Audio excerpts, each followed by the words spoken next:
ne eye osanabo some ne deto so aduonu ensia emfinhyampinu ene aduonu enan omanma memamu nyina aha emam akwaba eba United Television eso ye worship house abeka junction enkran omemu nsem ayaboaboa no ebre aso se ye de esom se kase channel 360 DSTV okwa ye kase ubenya bi aseda eko ediama this way chocolate drink de ohia enso hie best point savings and loans and the best assurance ewo ma no mo ma ye echigina pa ewo sika fam dachi ankwama asem enti na special ice ensio na ede sei ensio na afu sei bebia ebi wo ho ma wonsa enka bi afi special drinks ewo edwaso ye wo fun time orange eni okula kakra your malt kakra your strawberry kakra your grapes kakra ede emekwe ekura memu mede nsem no eba na donhwe brako entem agoprama so de ba beka ho de wo bete no ebi ene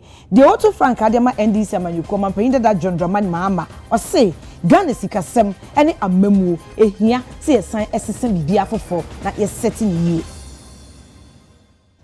omampanya be de che Dr. Alhaji Mahmoud Bawumia a onu so etu franka ede ma NPP amanyuko ne say ehia se yesise bibia fofo bia se do mampanyinde da Mahama ekam nemum de wo se oman no e wo se ye pejam ye de bi episo ya upgrade onu so ne de eno no ye ko teacher mante e we poe mantam no emu a omanfo ne chese wo mo da wo mo na wo mo suo langat age wa boso wo tete wo mo papa medaso we poe mantam no emu na atuma fiesa na nano hemfo e chese ensuo kakra wo mo enom se de esei no wo mo kase eyo da na omoboa omakasa e de afa ho ensem no bebre e ka we ho o ka me ho a me de besomo obahima efiache esedu ensem no enhyemu eni omampanyinda da John Dramani Mahama ono na etu franka ediama NDC amanyuko na ebra wo mu da o manifesto no edi no ene wo beka se Ghana yensi kasem ene amamuo ehia se ye bibia fofo e certain foforo kra eno ene kwampa ebetimi afaso aboa omei. They do not have the luxury of trying a driver's mate who has learnt his driving skills from the same driver who crashed the Ghanaian vehicle of state. Our nation needs a reset. Our democracy needs a reset. Our economy needs a reset. Our governance needs a reset. And our attitudes need a reset. We need a government that will galvanize the efforts of all Ghanaians, irrespective of ethnicity, religion, or party affiliation. We need a government that will allow all businesses to thrive, whether owned by domestic investors or foreign investors, no matter their ethnic, religious, or partisan colors of its owner. We need to make a change that will usher in a government that is responsible and accountable. We need to open up this country for business again. Ladies and gentlemen, we're going to present to you our manifesto. We need a leadership that will crack the ship when its own appointees go down the wrong track. We need a responsive government that will respect the rights and freedoms of our citizens, including journalists, and address the ongoing decay of state institutions and fight corruption by deploying the Operation Recover All the Loot principle. Operation Recover All the Loot strategy, and that is ORAL. Ladies and gentlemen, today we are presenting to you a manifesto that will help take back your future, take the future of Ghana back into the hands of the Ghanaian people. Omampanya bedishe Dr. Alhaji Mahmoud Bawumia otu franka ediama NPP amanyukuo na omampanyida da Mahama de ne nsemi tu dwawieye se Ghana ehia se yeseti bibia afoforo amamuo fam sika fam bibia no na Dr. Mahmoud Bawumia se enye nokre ye ehia se yeseti bibia afoforo bia de ewo no ewo se ye pejam ye de ebi eka ho ye upgrade. I represent the future, and Ghana needs an upgrade and not a reset. And so I've also outlined my 14 key commitments to the Ghanaian people. These are to sustain and expand Ghana's rebounding economy, create new jobs, implement wide-ranging tax reforms, build Ghana into a world-class digital economy, reduce the cost of living, expand public infrastructure, provide better health care for all, implement affirmative action for women and girls, and expand educational opportunities for all, provide good governance, care for the elderly, protect our environment, boost sports, creative arts, and tourism, protect our borders while keeping our neighborhoods safe. Omampanyin dada John Dramani Mahama e de ato Ghana fo nyina enim se aba ye beto no afi no omanfo enanwini hu se aba no ewu nsunsun so wo mo daakye eso enti wo mo to abapa e ma NDC na wo meyi wo mo emfisi kasem ene ahokire emo. Ghana's soul is calling for change. Mother Ghana is crying for its true and genuine patriotic citizens to rise up to reset our beloved nation. Ghanaians can take no more of the hardship, the impunity, the state capture, the hypocrisy, the lies and bad governance that has been inflicted on them over the 2 terms of this outgoing administration. We cannot fail Mother Ghana. And therefore, I urge you all to vote for change on December 7th, 2024. We, the members of the National Democratic Congress, have gathered here to express our utmost belief in democratic governance and to proclaim right here in Winneba, also called SIMPA, that the time is up for this administration. The time is up for them to go. They have decimated our democracy beyond recognition. They've destroyed livelihoods and families and pushed millions of our people below the poverty line. Your vote on December 7th will end the tyranny. It will end the cronyism. It will end the corruption. It will end the hardship. It will also pave the way for the vision, experience, and trustworthiness. And I, John Dramani Mahama, is going to restore that to the Flagstaff House. Omampanya bedeche Dr. Mahmoud Bawumia wotu franka ediama NPP amanyuko no ese waye krado se afia ba ye ba beto no obema asumdue akoso na wagina ahwenso se pepepe ebeye adwuma eno nko a na Ghana for ehia. It is an opportunity for the media to thoroughly examine the proposals in our manifesto and offer criticisms where necessary.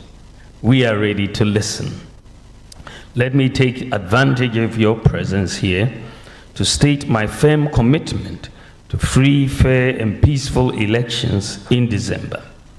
The quest for political power should not be an end in itself. It should be mounted on the desire to transform lives and make Ghana, our motherland, a better place for us all. However, it is becoming increasingly worrying that some people have gained the notoriety of churning out incendiary language, threatening fire and brimstone if the good people of Ghana give the mandate to rule to a group other than theirs. Whilst nobody profits from violence and chaos, it bears repeating that not a single drop of Ghanaian blood should be sacrificed for power. Our party is determined to pitch our ideas, as we have always done, and to demonstrate the superiority of our ideas over and above what any other party can offer. My pledge, and that of the MPP, is to run a campaign of ideas and to conduct ourselves in a manner worthy of a democratic group. Our main goal is that at the end of the contest, we carry on with our lives secure in the knowledge that there is work to do, work to sustain the rebounding economy. To those who threaten war, mayhem, and violence, My message to them is that this isn't Ghanaian. Our pursuit of power must be paired with the compelling need to allow the Ghanaian to continue to enjoy his or her peace. Ghana will exist long after we've all left the scene. Kanin National Chairman Emma NDC Amanyuko no Honorable Samofosu Ampofo na wodi ato Ghana for nyina enim se abaye betue Ghana for entuntia NPP Amanyuko esan som de o man na kwhya techem ama ahokyere pa na ekum omanfo. Ghana from now, if people listen, those who listen to us, those who listen His Excellency, to who will be narrating, and some of our key people will be narrating some of our policies that are already down, would have even been changed before we go to the field. Because what we are saying is something that they want, it's something that they know, something that they feel should have been done, but the MPP, as bogus as it is, has actually left us out. So what we are expecting now is going to be a huge, as you can see, already it's a demonstration of what is going to happen. And these are just not NDC members. They are all people who are determined to change Ghana, who are determined to rescue Ghana, who are determined to do communal labor for Ghana, period. People are going hungry without food. JM is coming to give hope, to give life to democracy. That through democracy we can get democratic dividends, in economic relief. So we are expecting him to come and reignite that hope, to come and give us that hope, to come and revive us and tell us that we have a better tomorrow. That from 2025 January 7th, inshallah, that when he's sworn into office, he will hit the ground running, because he's run this country before and he already knows all the things that needs to be done. The whole manifesto just for the youth, and that forms part of manifesto, general manifesto. Because the youth needs the party John Mahama, so the youth should expect something big. Expect something big from this manifesto as well.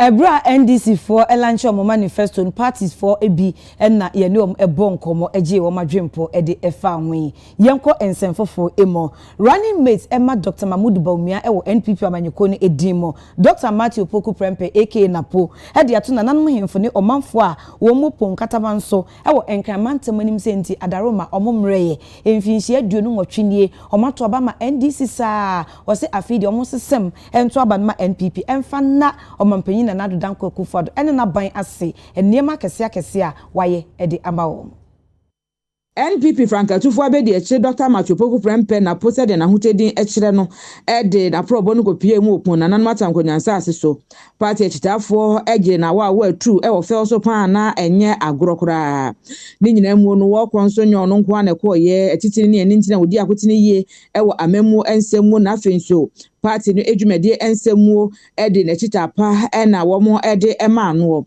NPP parliamentary candidate Pon Katamanso Owura William Asante Greater Accra Regional Minister Unmunya for titles Glover NPP parliamentary chairman Pon Katamanso afei empanifo ahodo atwotwowuro na wo mo nyina aka no ho ema wokoye woduru wonom no se yehwa be se mfinhia porepore aduonu wotwe 28 years nie na Pon Katamanso for ede adwae no yem na hyebedwa no adwa wo honom no ede ama NDC fo a na nso mpodwuma bia ne wonom a akasa wo mo nsa no de ama mo na nso NPP amanyokoi eba ye waprempu ntro de ama wo nti wo hwe se wo mo beto aba no mo age ensachiraye ede ama wo mo nso wo mo asase no sande be ye mpuntro nsem no nso no wo mefa ne la ewo amemu ensem. One thing His Excellency had promised was that we came to cut a sword for a hospital to be built here.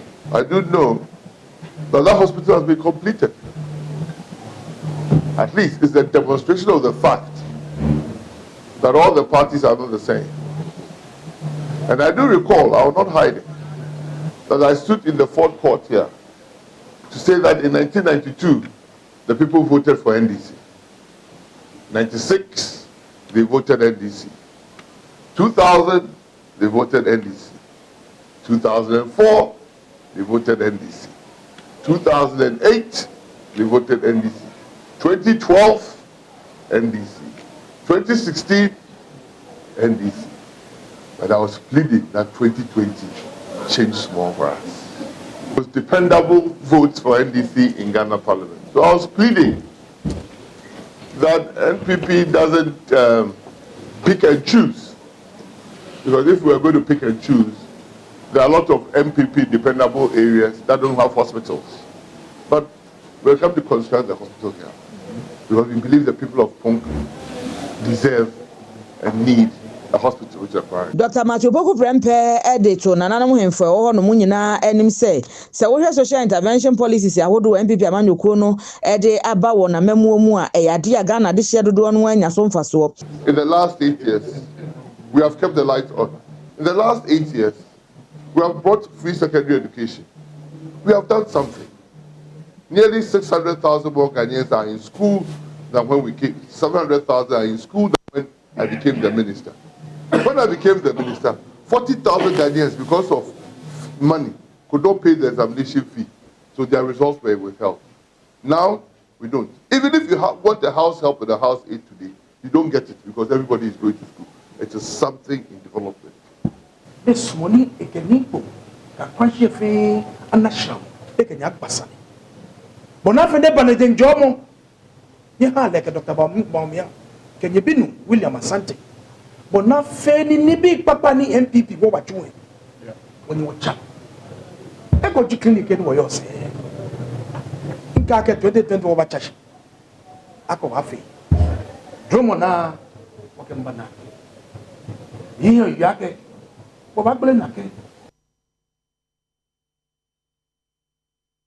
Found out that movement for change ano eye Orualan Kojo Chematin na wodi ato Ghana fo nyina nim se afia ba no yento na yento nso de yento nyi okanifu a oni amanyoko bia afa na ogina mfimfini na ni suade hu ni se obeboa ama omai Ghana akonkan sa nipa no e na Ghana fo ento aba emfa ema no Alan dia was say a non-partisan nye party intina meba Ghana intina meba se mu yala na ntokwa nyina so betwa se Ghana fo mu tie Alan de okan na me se me den ka boma ban ba se mu nya yi Alan pe ntokwa ni nyina so betwa ntokwa ban na mukoko nti ani sini MPP o ma ba bi o mo ntina nchen na Alan emeka Ghana mbom na emfre Ghana fo nyina obi a wo betimi aye adwuma ana esi adwuma ma wo nti masima de na me campaign do obi ani MPP me ye can grassroots campaign na me na Midday kan grassroots campaign enti me de anu ana me dim me na mfom one person we big rallies on the mon koso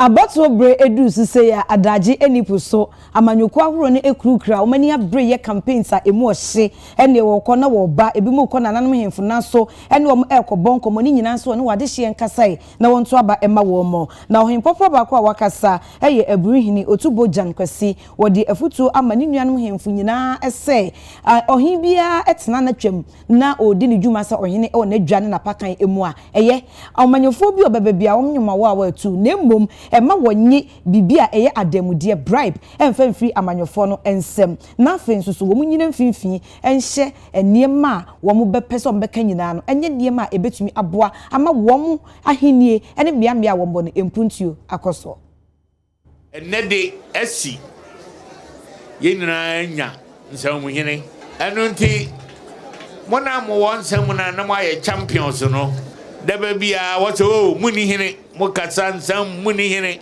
ohene bia ni ho na obia sinu bo won nsam afrede ohene ayeden aba na menkyere obia lete biem asem bia me de fa no so enu nti mama mo hene ne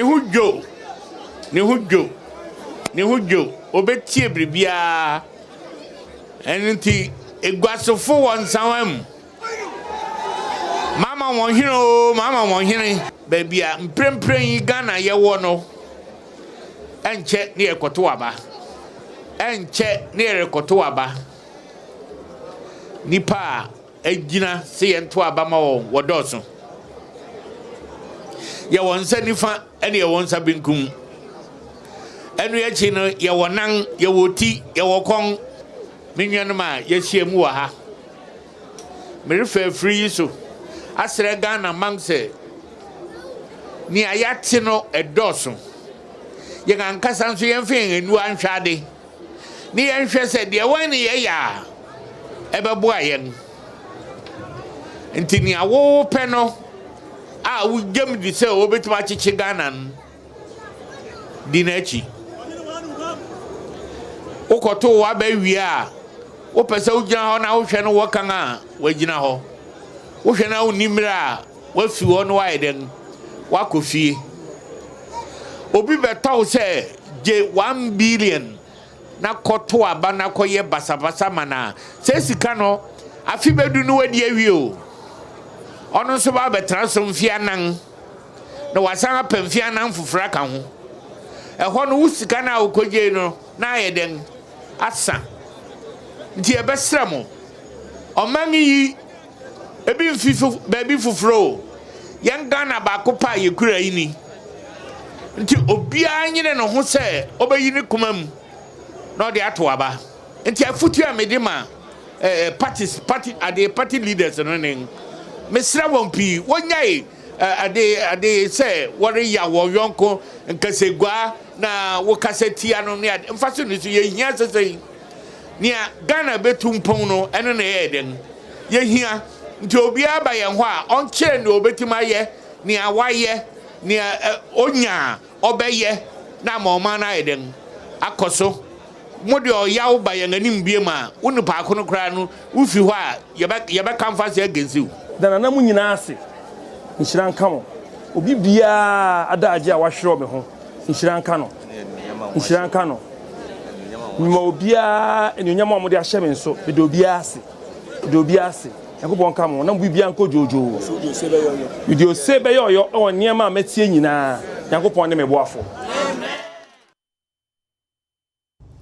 Kasie efi UTV so yetoa so edi amamo omampanyin na nadu danko akufuado atwa homam na wotwom ma na kyese enkra ne tema motorway na wose yetirem enti expansion project a esi aban na eni so no eno ho ene wakakutwa ahomam yama ne bofo Alaji Moro Yaro ene no na enam Moro ma hai efi ameju show bibi aboko adum ti bibi aboko adawo ma bebe o gina no yentie nkomo Sefia me no kasa yi de begina tema motorway no so na mom anopei yagika ko bochema a ekwaye fi na krom a eben East Legon eba be bochema motorway no a yebeye African Games a aban eye no eno na ne omampanyin na Kufuado wa be pa hontuma a ye bi ekwan na tu fefefe na o kasa no do to Ghana fu anim se project be brave one can ha all year dia ogusu ya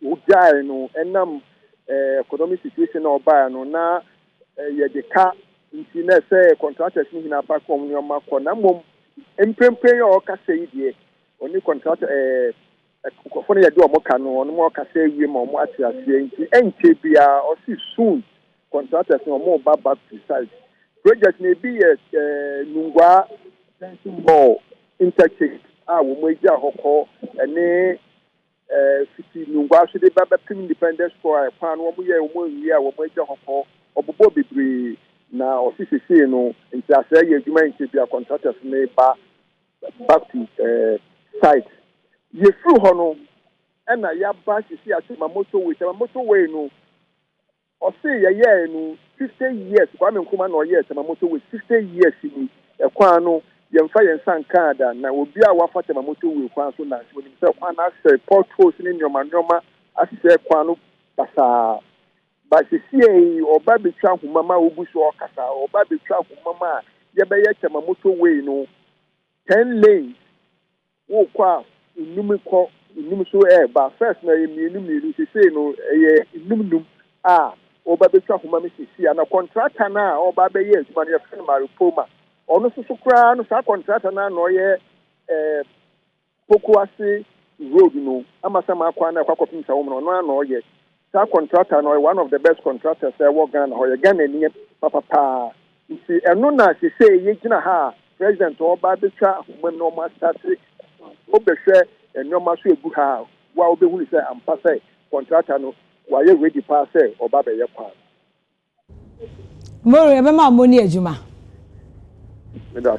ya mane bofo a osi anem na oni omampanyi enam e wona proboi emo eye Alhaji Moro ono ena yete ne nkan yekọ ensemfoforo emo empanyifo ayentete e de ama emabu na wadidi fi mfinhie du e de kopim edunum adolescents no e wo bunu east bunu ena afi afo mantam no emo dwumadi a ebetumi de ensesa aba wo mu abrabo emo no eno ena mpanyifo aye e de ama wo Tisuana Malcolm Konim ho. It over to the Malcolm crowd down. Edina Mona for the NCA. And we go beyond just talking about the reproductive health. We engage on social life.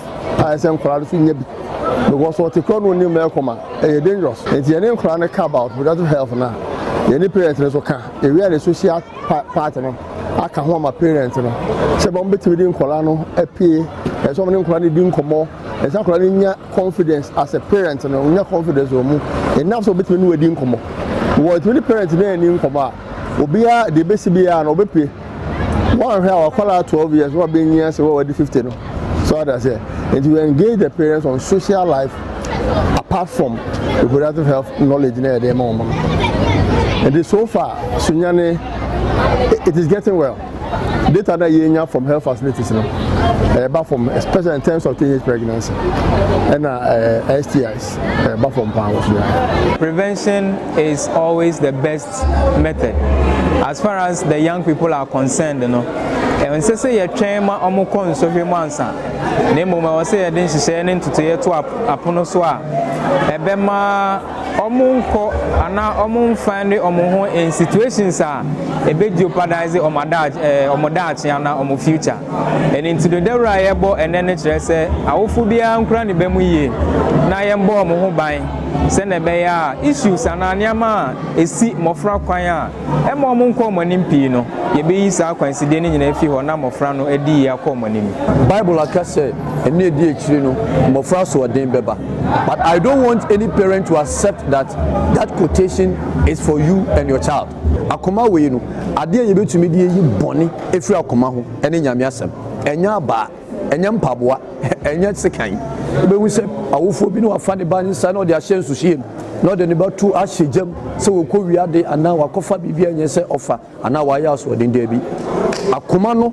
ena bone no wo ho na ne ye de yi bone bore efiri akoma no ho ene nyame asem let's understand this oman kese no e wo fie se fie yina ye yi a Ghana has no fear at all, and the future of this nation is bright. We abstainia, a man very solid, a man very focused, a man very disciplined. Now, the more abstinence does in a particular community, the more HIV, STIs, teenage pregnancy, so are no brassy. From data collections, I receive from Doma, Fiapre, Jene, Ne, Ahinkro, a baby. You say, Sanyamani Bafum in these communities are Bafum because in Colana, a report, sa we na can say training na their mom to their friends and to their peer mates. Until say abstinence no Director of Communications Emma Omampanya Bediche Dr. Alhaji Mamudu Bawumia Otu Franka Ediama NPP amanyukuo no eye Owura Miracles Aboaje enura Dr. Mamudu Bawumia ne de obofo ehia ye bo ehon enkomo Obanya Aboaje UTV so ni mahai Yankopon adom na so e mami so ye de nyame ase eno papa ne ensem trofo ehia in all uhu ne say bonetofa mami I think say uti anope the Ghana for can nkomodi ekoso na che say ya dia Ghana for dodo na ani agye ho say this is the first time in the history of our country to make us say a certain vice president a subject no hon to sa very grilling 4 hours or 4 hours meaning about 4 hours of questioning and answers when me be ya adwen so say questions e ba yina ba ko kre no abeka so we dey question dey ko football ana the cry ya dey be no more okay me did say even fi December akopim December na ye be san so ye dodo na dia dey aka ho because komo no hwe bibie kokodu ya na say ye ntumi ewie mpo as still ye wodo bebre ye say ye bisa ndu bebre na me hu say yakrama ka se wie na me hu se Jacob na ama ne nsa so na we ama ne nsa so nso na mre ni ho nti wo fro bia enyeye isi tumi ye bi ka ho na obia wantumi ankasa nso no etumi ababa be kasa munye bi nka ho me kra me wasem bisa na ai won se misa pa yenhwe bibi ebra oguso a oyi nsemisa ya no na nsentwe ne bisa se Dr. Mububam ya wadaro ma wo se yenye se ne nto aba ma wo ba wo be se obese no se si asa wo ye vice ada na wo hwe na nka ne ma wo kan wunye mu bi e na papa koka se se asa o de sre kra oye ni se si ya oba be yo mampanya de bio e na obeye de obonyu akwani bi afa e twum pa wo ni se ai se ewia si no obi ani bibi obi ani se no si kanin sem asam na kan se bisa no yia no yia no mu yia omo e no mu akofa bibia de ka edi kan de sre no nchom so mo de no but yia no adota mamudu ba mi ade mai no na to fa nyina ne se edwuma ye fre no edwuma e wo man titire mu no yentumi ye wie wo ye ni nyina na bi e ba be ka ho emre bia wo man no e kan komu no edwuma wo hwa yesese ye wo be ka ya 2016 na nkoma ye di nyina ye free senior high school e kwa be pass ma secondary school aye free amaga na nkola timi akobi meboa ene ya me no ka sei woni me be ya adwen se free senior high school en kan komodie no ho the here I can want when they tertiary any university education and enter and then in Comodiana Kwakodu University and Ebi and Comodian Bebia University a masters and a PhD and be in the life of the country no you would you media that or mine in this way as a yeti into a side you mediana or mine how or emra or prayer kunyano and our best so actually solutions are or the bemas are or how are a war no into a nay ye how a day in the mono and no solutions Dr. Mahmoud Bamia actually after a be now crowd was or ye into Dr. Mahmoud Bamia campaign or ya or say the aya today any year you know montuma me na membe boho ban e sense me na me ti ase kwa me fa so me boho ban na de aka ye nya nya wie no so no ehun sunsun so a me gidi se bebo no edi ene vice president of America Kamala Harris or your campaign or your vice president and so campaign or chedi oba obeye I don't know ye ni nyina America for it miracles yen she bibi ya wechum ya mampeni ya wechum ankasa we ba fa chene ya mampeni wechum ankasa say no nam and I'll change say, Montoba, Mamma, mean sign by your mampany bium. The body may ye. Now, question is, I don't know the mampany, the all castle Bobby and 1 year in the miracles, yen shabby bika kawa. Ghana for say, a memoir cosi. Dr. Mahmoud Bawumia papa, or Cahu. E levy, betting tax, near my baby, or Cahu, and na ye institute here, a bay day year Juma. And see, among one, and wouldn't send away as him here, not a doma come so pass. Papa says, "I will come with you and also to me a BBO." So, be a BB, yen says, "No one yen says, auntie, why not the bamoon say, I'm funny serious, and Timmy saying, yes, miracles. A foot will be back. I'm beginning hapa. That prince and a producer. Oh, say, Prince and a producer. I'll be a producer. I'm a deputy minister at the Prince in Yaya, Unya, and Kayan, Yaman, and Rebecca. Oh, maybe I would say, for the Becca. Maybe I'm the military. But Prince and a producer, your Prince after Ramon, and on the Becca. Sana Membonetia. Sao, Yenina, ye, you mamma Mampini. On Mampinino, the Niswadin Huni, and I was someone, the artist. So, Unya who can now be a producer, and I'll be a MD, EBD for the Dexon idea. Near many be aware, what's our UTV. Eya Father Dexter ni so ade hu na mu nyina mo bo na tetere awo unya kwan be general manager ema UTV a bia obesakra mu kakra eno nkyere se nsakra na ode ba ne yebone eno so nkyere se nei no esan se Father Dexter ni so ade hu na ode ye adwumanti ya adwuma na kokko tire fie obebo na mo de atetere but na wo ko interview akopri general manager na yebisa se adenti ne yemfa wadwubam as general manager menyini se obeka se ya Father Dexter ni nyina na mbabeto aso wo nsakra ya wo so de babeka ho. Miracles boni bi ani ho na enkofo hwe the seriousness as of an agro e ho me asemo won na hu ne sa o ka se mi wie no o ka se wie no o to ne bo ase kira asemo ne mutentente e ye wo ene omo maye sa flyer afa sa wala no omo and on my find out what program as on me said about TV say DH1B. Okay. Omo decided on the first line. Oh, okay. Then boom. Okasa wie ya kira asem no mani sie. Say opa, obeti my prince abona asem no carry nyina na so aboa conversation. Enti going forward, you know, minim say director of the campaign in the communication, wo bibi wo de be mai na yen fa yen community. Oh, be jidi say ndra no nkomodie ne koyie e ne kasem e ne jesem. Na tise na me kai no yen koma yesi etoa so. Me ye sure say the next few weeks no, e be san so afrebium. Na wo de na wo question na ma no. Afre me why? No one afre me. So invitation amma. If you be for invitation, but once and yam. Next time no for our application or request bra. That's Amen.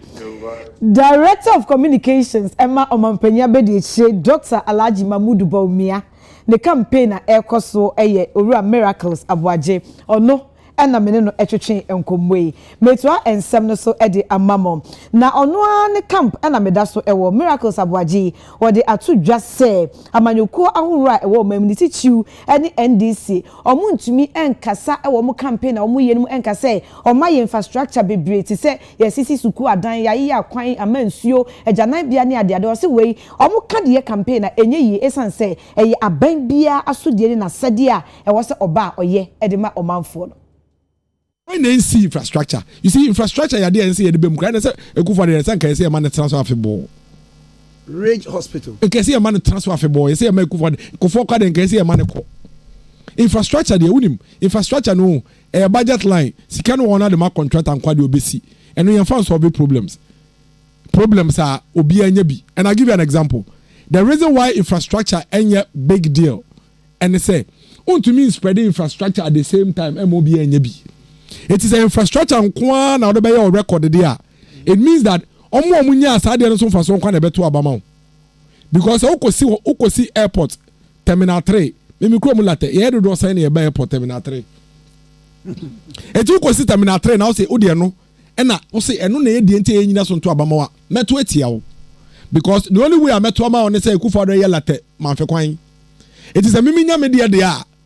Infrastructure no minya media dia magina so ato aba so infrastructure anya ade a eno no obo numbers no obo na odi a kire dia waye ne dia odi oman ni sikaye ba nya dia wutumi gina so say mi so anumu na me dia wura abato ofufrom because obi aye bi na danko Akufo do kohwe development awaye University of Development Studies Nancy University of Health and Allied Sciences uhuye kohwe University of Energy and Natural Resources aban be na aba we initiate 111 hospitals at the same time. 111 hospitals. Bungalows, no government has since Nkrumah betwemu abembie no we provide infrastructure accommodation ama police Akufo do.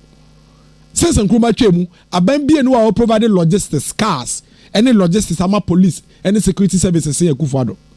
Since Nkrumah na danko Akufo do at least 11,974 kilometers of routes in Awayama on my way in 8 years. Former President Mahama eso call parliament omunyina call parliament ekoyom record ono so say 4,600 or so routes. It is an infrastructure na ejia so to abadia and want to me here campaign. There is no sector in infrastructure Mahama Ochayen His Excellency, none. Nananum informo go mu afete e de atudwa say ahoba kese afahya wo mo ebehye wo mo pese obi a befa etu a eja wo mu meka etu a eja wo mu etu aboba wo ma ye to ni pepe a ebeto na akum nipa no wo so mpe bi ewo afahye no ase ene wo mo pese obi betena motorbike so hwi no de ko no de ye niema ensem fata eno nso omani echi Anuma ogo mu afete amamre ni amane ensem na ne wo mo ede wonum abosom eno no kwasi dade etwa akromu eno no yego mu afete emonte so se de be ya wo mo de bebo ekwan no ato wonum na akosolonto ba dance ya wo mo hwe anim so mo betintim so September abosom de edi kan wo mfempene ne aduonu nan ni nyina mu no etimi abaso na bomu afete man kralo na nakwasi kwansa e de atobambo adwuma ekofu anim se etuo a ekura wo bi a obehunu se etuo abobo a etumi kasa ehyemu odie wo mo empe bi e agodie no ase anasa afahye no ase enti se oye babunu anasa Ghana de hye bi wo hono na se wo ba dwumadie no ase na se wukuta bibisa no a ene aposifo enjo a we san se wo mo anya akase wo mo empe bibisa wo mo epese bibi awie e wo asomdwe ekwan eso na nakwasi kwansa e de ensem eto mabunu no anim se wo mo banso a wo mo siesie wo mo ho yie se na ebe ye enkonkoba se animguase bia betimi ayi ne ti e de etia obi bia na nkanto se akwakoto wo no mo adwa no empo eho ensem se no de atudwa yempe esen bia wo fete kromu a atletin de ya shem bra se mo bia antubi ende yehu bia e first starting festival ina yehu live bullet bia ewa ha ya shem bra pa because anu yedin ya na yedin semebre eba nti anu de obi obeto live bullet bia ya kache police force on chin ana se na nanumo ani kroma fo no hu na agituo no fabre na nanumo nti anu nya yesi hu kwan ni happy na fete emfa ne to ma pa ya de fra afia yedi na yesonko na na bora ta betra hindie no so 5 years ni nti na hu se ya ye white no nti afi na yedi no ya afi sonko a yedi ofete kroma kama mblantia ne mbabu ni nya se obi anhwe ne tadi semuye obi anhwe ne husuye because no na dem pe wanyin se no ede eba himpanyin de ba den odbotugwa oya memenda ne kwesida na oya kusodo ntoba no achani aye yije yejienyi wa asumje kwan do yejienyi ne ra primpuntu amagu mafata no nkwado afra sebi de mina impuntu aye hwe bia yensa aka ye mama obi ehula asumje wo fete investors obi asuro de odi impuntu baba ha no fete asumje wa ha wo wa ba eje asase na adede de wonya wo mre no me den wo be develop no man no mba wonya adwumaye na kuro yimpa ya den imbrem ana ye hwehwe nta afi na ye dini yala no ye di mampuntu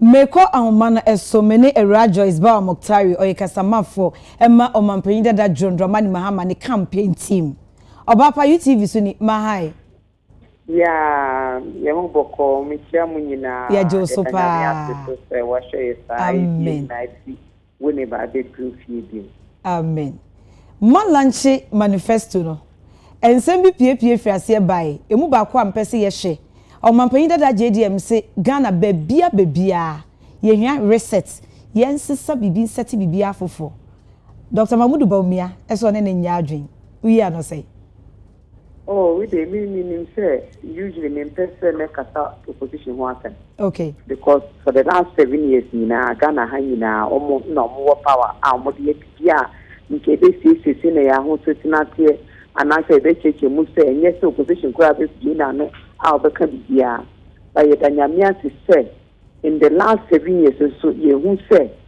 opposition National Democratic Congress led by John Dramani Mahama omonya validation and vindication opposition so much mu nyina obi antiase na me see ene ma tikura say afi de ya koye reset idea ba no ebi mu kura be chire mu say enya ade a Ghana here reset me sister ene ameni wo nyina ebonkomo we owe over 600 billion Ghana cedis counting what is almost akoye renegotiating to pay pension bondholders modika what is saying there it's now of GOG in Misika modika project here many would now have government Ghana government machinery kwa bill our budget is over 2 billion Ghana cedis and counting in here it's very simple and straightforward obia oya objective oya fair minded Ghana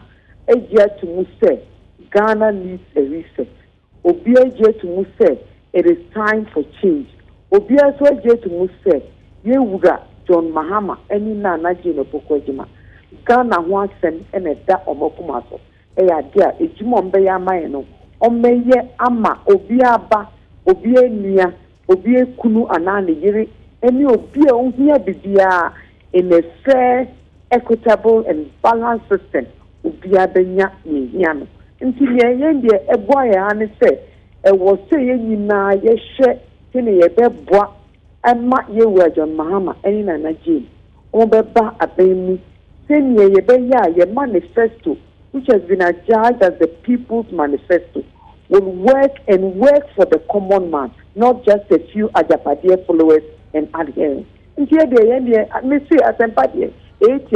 whether you are speaking English, you are speaking Ga, you are speaking Hausa, kasa bia obekan wo awobechim obia nse eni ayeti Ghana ha ahochiri de ewo pa so omoko omo aban mo mugitumu se Ghana for ebre omukwa na omombre only omaka in every form and format intermediate and appear there is simple the dan uniba for obia oboaye for the manifesto launch events PR media for mudi eche call ye drivers ye national campaign team ye national executives ye central regional executives in particular any stakeholders Ghana now all the 16 regions were represented ye dynamic youth ye dynamic communicators ye dynamic party aficionados ye dynamic activists any volunteers ye na ye key actors John Mahama ena na Jane edenyame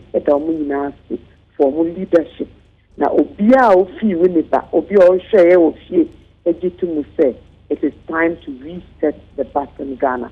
Let's cut down debt, let's fight corruption effectively, let's fight the stealing, let's fight the japa, let's fight recklessness, let's fight arrogance and unbridled greed. Above all, let's work very hard for a government that truly cares for the nation and for the people, not just the few. Oba fami ma Monica sana Ghana fo bi bisa se omampanyi dada JDM wadaro ma wabapen enti na pens no sa bre na onhu se bia reset ne behia ana na pens na bibia ye okay ene bia ena kakra ya MPP ba ne ma asesenti afei mom ena reset no ehia me sister me pese Ghana fo nyina omutie ya na pen omutie se you John Mahama eba aban so in 2012 Nanado, then candidate, any Baumia de court. 9 months, government was held in abeyance, waiting for the court case to end. True or false? 9 months, so ye saw court case on Chebia, Nako, Sombosio, Yinabaye, Nadum so Ebejeso. Ye ye wo Ghana, the Wuko ye campaign. Ye campaign 2012, and ye because now your man being better. Professor Mill, no akabibi. Now you was sa campaign, now what be sa election, and then for your legitimacy to be questioned by the then opposition leader and then running mate. 9 months of the whole nation held in abeyance following this matter. It could have gone either way. And then subsequently to deal with the catastrophe of Doomsday. My sister, it was not as easy as we are saying today or as easy as we think today. Doomsday was weaponized and made a tool for campaign. It was a very emotive issue, a very emotional battle, a very expensive thing to fix in any case, as I keep saying. Who gave Mr. Mahama sympathy at the time? Who understood the fact that he was not in our homes and turning the lights off on all? Who understood that under President Kufuor, when Doomsday occurred, we had our pastors going to the Ekosombo Dam to pray, and then of course they used it as a tool to beat the then government. So we had enormous cause for all the challenges that we experienced. Half of it, my sister, was doing so. So as for Mr. Mahama, with the 9-month legal petition, and of course a year-long and more of power outages, considering all of that, we were able to develop infrastructure in a way that everybody admits that John Mahama was a nation builder. He started the 200 E-blocks across the country. He started the construction of the University of Ghana Medical Hospital and completed it. He started the Eastern Corridor Road, a road that if he had won a second term would have been completed by now. He took up the responsibility of improving and rejuvenating the Tema Port and of course the Takoradi Port expansion work. He took on Terminal 3 of KIA and finished it. He took on the Bank Hospital and finished it. And look at all the other roads that took place. Indeed, the chief's compounds were all brought on stream. The Tamale Airport Phase 1, was completed by John Mahama. And of course, don't forget Kumasi Phase 1 as well. My sister, it was not as easy as we say. He was in office for 4 years. For 9 months, which is a calendar year, we dealt with an election petition. And then subsequently, we dealt with a crippling power crisis. Ghana Gas, one of the longest lasting legacies of John Dramani Mahama's administration, and of course, of the late Pakwesi Msata of blessed memory. Today, we are saving $300 million on gas importation. But go and check, who are the beneficiaries of the gas that we are all expecting? About family brain is not one intimacy. In terms of our nation building expertise, that is not in doubt. The challenge is that we face enormous challenges, and yet there was nobody at the time who was exhibiting any sympathy. I believe that Ghanaians have learned a lesson. All of us have realized that some leaders care more than others. Okay. They will certainly not be leaving us with all the debt. They will not be leading us in all the corruption. And of course, Ajapadia will not be working under John Mahama and Nana Jane. Ababa Joyce Bawa Moktari, Yema Mo and Nikasa. Yes, yeah, that's it. Obapa Joyce Bawa Moktari, Okasa Mafo, Emma Omampenda da John Dramani Mahama, the campaign team, or no, and a menino ebo and comwe. Kasi unyan bebia, a just United Television, so. Your worship house, Abeka Junction and Crime, Majin Kratwe, a bar, Bongo di Fara, Agrupa Maso and Sem, Yevasisia.